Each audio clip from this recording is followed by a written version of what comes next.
Olá pessoal, tudo bem? Então, vamos ver essa questão.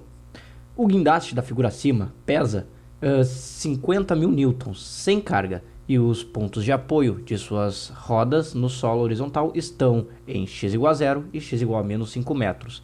O centro de massa cm do guindaste sem carga está localizado na posição menos 3 metros e y 2 metros.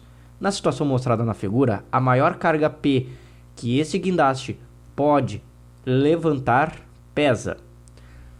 Pois bem, pessoal, então a situação aqui, para que eu possa erguer a maior quantidade possível, é que o torque resultante seja nulo. Tá? E bem, nesta figura, vemos que o centro de massa do guindaste, que é onde nós podemos localizar todo o peso do guindaste, vai produzir um certo torque, assim como o peso, que está sendo carregado pelo guindaste. Pois bem, podemos tomar o eixo de rotação como sendo o ponto zero. Então, teríamos um torque produzido pelo centro de massa e outro produzido pelo peso carregado pelo guindaste. Então, neste caso, o torque do peso P deve ser igual ao torque do peso do centro de massa, pois o centro de massa gerará um torque cujo sentido tende a ser para sentido anti-horário, enquanto o peso carregado pelo guindaste sentido horário, com relação ao ponto zero, que seria o eixo de rotação aqui sendo considerado. Pois bem, sabendo que torque é igual a força vezes o braço de alavanca vezes o seno do ângulo entre o vetor força e o vetor braço de alavanca, podemos fazer uma simplificação aqui, pois o que nós temos nessa figura? Por exemplo, um triângulo retângulo dos dois lados.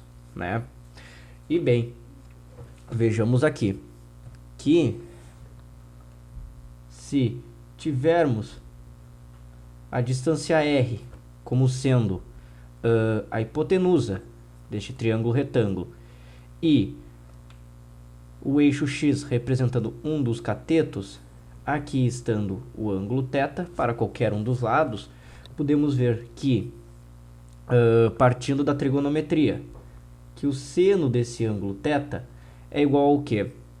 A x cateto oposto sobre a hipotenusa. Daqui temos que x será o quê? Passando esse r multiplicando, teremos r seno de θ. Então, o que nós podemos fazer? Ao invés de considerar o braço de alavanca, nós podemos substituir essa expressão toda pela distância no eixo x, ou seja, pela posição no eixo x dos pontos do centro de massa e da força-peso, tanto para o primeiro quanto para o segundo triângulo retângulo, pois vai obedecer às mesmas especificações. Então, o que nós vamos ter aqui? Torque da força-peso igual ao torque do centro de massa, ok. Torque da força-peso será o quê?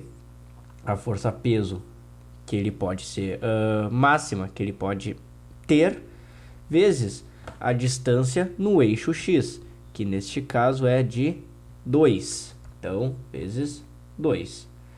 Igual a torque, por exemplo, pelo centro de massa, é o peso do centro de massa, no caso 50 mil newtons, vezes a distância no eixo x, que aqui em módulo é igual a 3.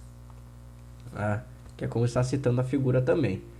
Pois bem, temos então que 2P é igual a 150 mil.